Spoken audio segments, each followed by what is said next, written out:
In the next case, it was much more complicated, but not surprisingly, since the crime had baffled everyone for close on 30 years. In the early 1970s, there were 3 murders in South Wales, all of teenage girls who'd been travelling home at night. Paul Bethell was then a young detective. Well, events first started in July of 1973 when the body of Sandra Newton was found in a disused culvert. Sandra was 16. She'd been out for a drink with her boyfriend in Briton Ferry just outside Neath. She left him sometime after midnight to walk the 5 miles home.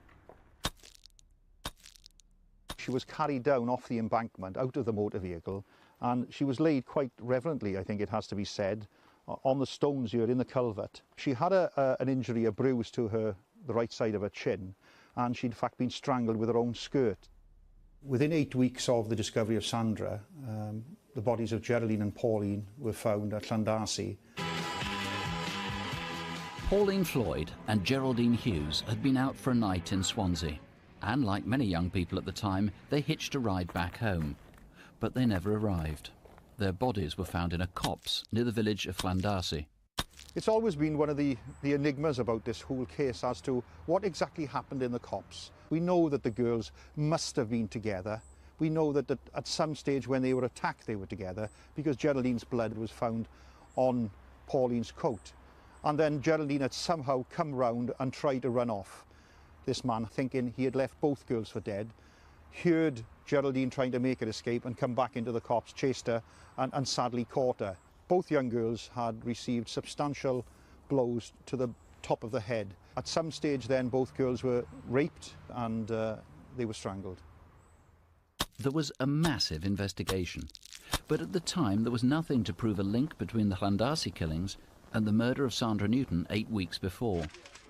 And though there were eventually almost 35,000 people in the inquiry system, there was nothing to identify the killer. So late in 1974, the investigation was scaled down. But unsolved murders are never abandoned, and in 1990, with the advent of DNA techniques, Paul Bethell decided to take another look. The clothing of all 3 girls had always been kept at the laboratory. We knew that we had crime scene stains, and so the potential was there. It was just a matter of seeing if the new technology could help us in any way. We tried some crime stains from the girls, but unfortunately the technology then wasn't sensitive enough. But we had the presence of mind to keep material back, knowing that there was future advances coming.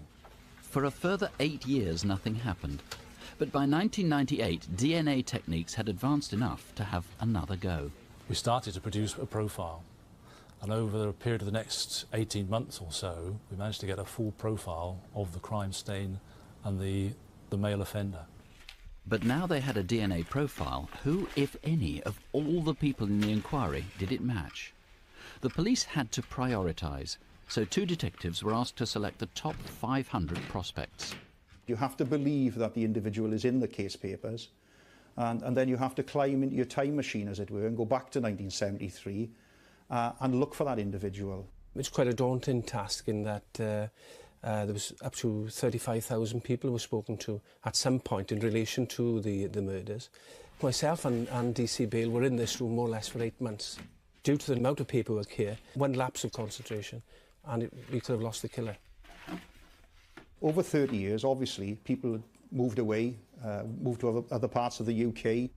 How did we find these people all over the country? Well, certainly I felt that Crimewatch was the answer. In January last year, we featured the case with spectacular results. You've had an avalanche, of course, an avalanche of names. Yes, absolutely overwhelmed by the calls, Nick. We've had a combination of people from the original case papers 27 years ago, fresh names that we're interested in now and we need to look at, witnesses from the night in question. So we've got a great deal of work to do. I recall taking calls myself in the studio, and we were actually asked by the studio staff to stop answering the phones because they needed to close the studio and clean up. Crimewatch had appealed on the 2 killings at Llandarcy, but around the same time there was a scientific breakthrough on the murder of Sandra Newton. We were supplied with her boyfriend's sample for elimination purposes, and when we compared his profile and her profile, we realised that there was a third person there. And looking at the profile, I realised there were similarities between that and the Landasi case. So I knew the profile almost off by heart at that point. When I compared them, it was an exact match. In essence, we knew then, for the first time in 28 years, that the murders of Sandra, Geraldine and Pauline were committed by the same man. One name that came in through Crimewatch was Joseph William Cappan. He was already on the police priority list of 500, but they now took a closer look at him. 30 years back, he'd been suspected by a detective now retired, Elwyn Whedon. When I found out that a white 1100 motor car was involved in the murders at Llandasi, I knew that Joe Cappan was the owner of a white 1100 motor car.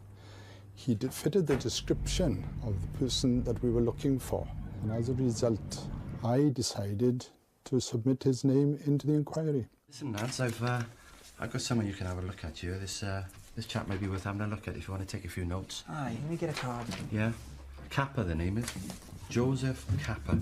Joseph Cappan. Port Talbot. Now, he's got a Morris 1100, and it's white. Oh. And the registration is 6803DF. 6803. Yeah, he's got bushy hair, fits the bill. I think he might be worth having a look at. I'll put him in the system and we'll give him a visit. All right. Thanks, Cheers, mate. lads. All the best. Take care.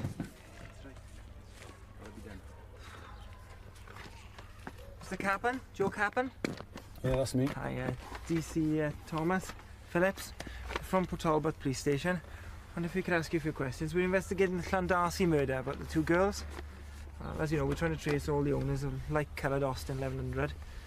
And we just wanted to eliminate you from the inquiries, really. Do you mind if I take some fingerprint samples and some fibre samples from the car? No, carry on. Carry on.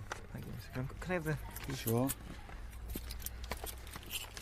Mr. Cappan, would you like to tell me where you were on the night of the 15th of September? Well, I was at the bird show with my canaries in Morriston in the afternoon. Oh, okay. Then I decided to go to the Neath Fair.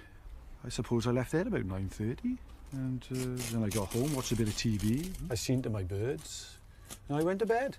Right. Cappan's story appeared to check out, so he simply became another name in the system. Hi, Elwyn, all right? Did you call in and see Mr. Cappan after? Yeah, we gave him a call. He had an alibi. So. Nothing. Nothing at all. Well, we tapings from the car. Yeah. Nothing came back. Okay. No similar fibres. No Okay. fibres. You're off down the pub after? Yes, yeah. Hey, we'll see you down there. We'll see you. Ta-da. Yeah, bye. So, ruled out in 1973, but now Joe Cappan was looked at once again, and there was a surefire way to rule him in or out for good. They simply needed his DNA. When the research team went to visit the house in order, as they thought at that time, to obtain a mouth swab or buccal swab from him, we were informed by his family that in fact he had died from a protracted illness in 1990. The police approached members of his family and obtained DNA samples, and from that we could work out a partial profile for Joe Cappan himself. It wasn't a full profile. When we compared that to the Llandasi and the Sandra Newton crime stains, it was clear he could not be excluded at that stage. As he was dead and had been buried, the only way to get a sample from him would be to have an exhumation.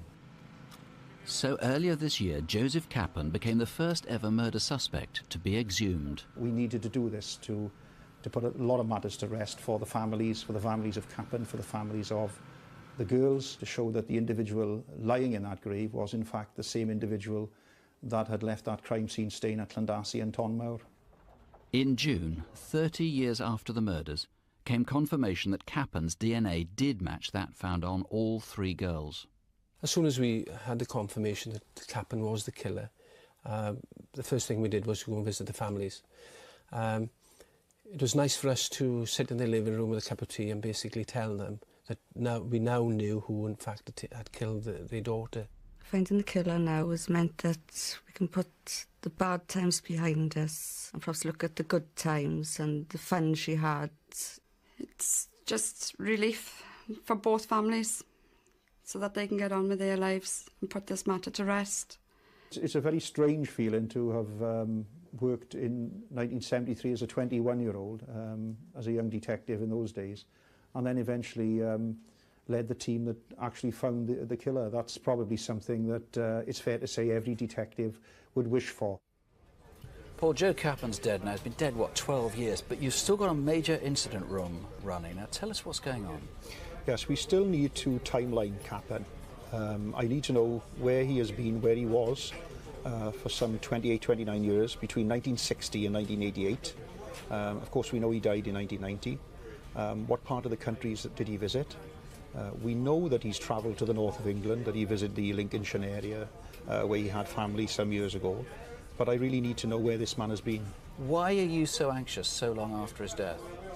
Well, I've always been of the view that if this man was capable of killing 3 young girls within 2 to 3 miles virtually of his own home, using his own car, then certainly he would have no qualms whatsoever about killing elsewhere or in fact attacking young women in other parts of the country. Of course, he was a professional driver, so he travelled a lot, which means he could have committed crimes anywhere. That's right. We know that he was employed as a driver. He drove buses, he drove lorries, and what I would ask is for employers to have a look at the photograph, the name, and search their memories to see, did they employ this man as a driver many years ago? I don't want to ask you to sensationalise things, but is it your view that he is likely to be an even worse serial killer than we already know about? Well, the truth is, of course, we don't really know, but certainly I have the feeling that this man would have killed elsewhere in the country. If this man will attack within a few miles of his own home, using his own car, in an area that he would have been known to people, then certainly I feel in other parts of the country and other parts of the world, he would have no concerns whatsoever about carrying out some serious crime. What about crimes well short of murder? Just terrifying women, attacking them, rape? Yes, well, we've had a number of calls already from women that have come forward that were attacked some decades ago, in fact 2 or 3 decades ago, by Cappen. They've now told us their stories, and what I would ask is if there are any women out there that know Cappen, that had met him and had any sort of experience with him whatsoever, if they would make contact with us.